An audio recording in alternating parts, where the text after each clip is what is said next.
You, John Fitzgerald Kennedy, do solemnly swear. I, John Fitzgerald Kennedy, do solemnly swear. That you will faithfully execute the office of President of the United States. That I will faithfully execute the office of President of the United States. And will, to the best of your ability. And will, to the best of my ability. Preserve, protect, and defend the Constitution of the United States. Preserve, protect, and defend the Constitution of the United States. So help you God. So help me God.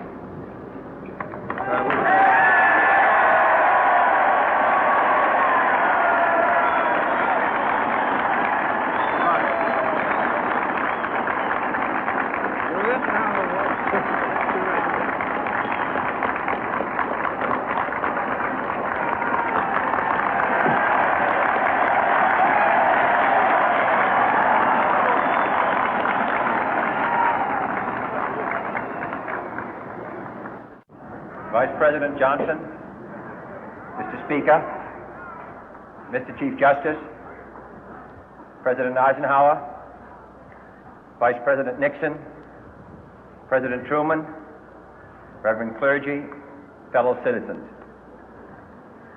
We observe today not a victory of party, but a celebration of freedom, symbolizing an end as well as a beginning, signifying renewal as well as change.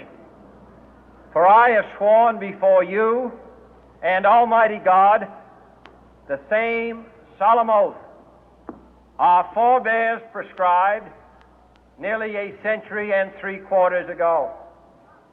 The world is very different now, for man holds in his mortal hands the power to abolish all forms of human poverty and all forms of human life. And yet the same revolutionary beliefs for which our forebears fought are still at issue around the globe. The belief that the rights of man come not from the generosity of the state, but from the hand of God. We dare not forget today that we are the heirs of that first revolution.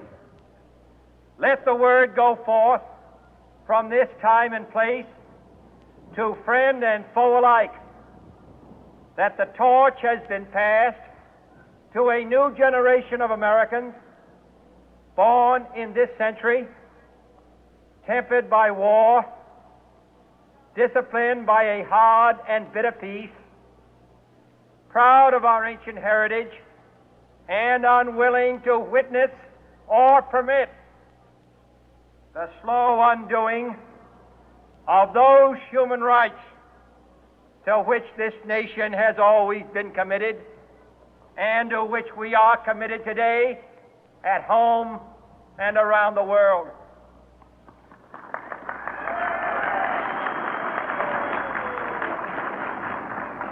Let every nation know, whether it wishes us well or ill, that we shall pay any price, bear any burden, meet any hardship, support any friend, oppose any foe to assure the survival and the success of liberty.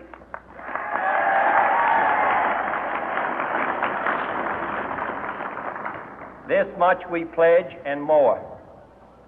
To those old allies whose cultural and spiritual origins we share, we pledge the loyalty of faithful friends. United, there is little we cannot do in a host of cooperative ventures.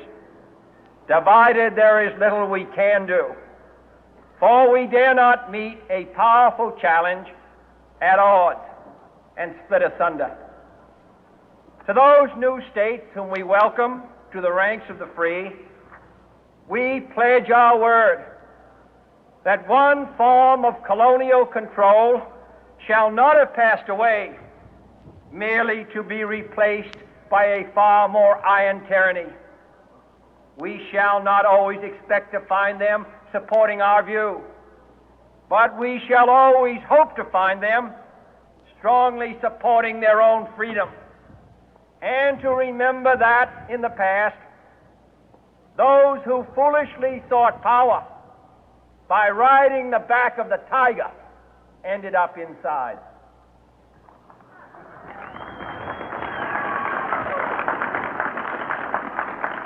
To those people in the huts and villages of half the globe struggling to break the bonds of mass misery, we pledge our best efforts to help them help themselves for whatever period is required, not because the communists may be doing it, not because we seek their votes, but because it is right.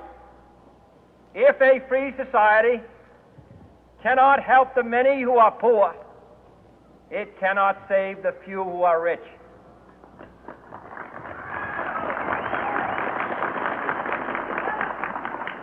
To our sister republics south of our border, we offer a special pledge to convert our good words into good deeds, in a new alliance for progress, to assist free men and free governments in casting off the chains of poverty. But this peaceful revolution of hope cannot become the prey of hostile powers. Let all our neighbors know that we shall join with them to oppose aggression or subversion anywhere in the Americas. And let every other power know that this hemisphere intends to remain the master of its own house.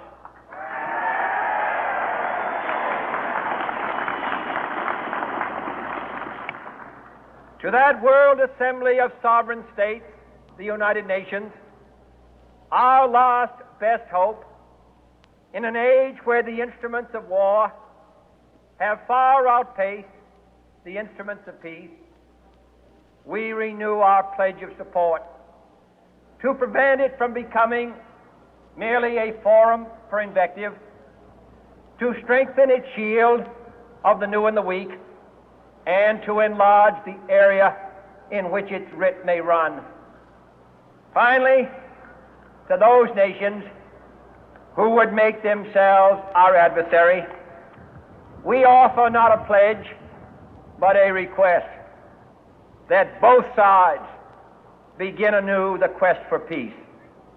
Before the dark powers of destruction, unleashed by science, engulf all humanity in planned or accidental self-destruction, we dare not tempt them with weakness, for only when our arms are sufficient beyond doubt can we be certain beyond doubt that they will never be employed.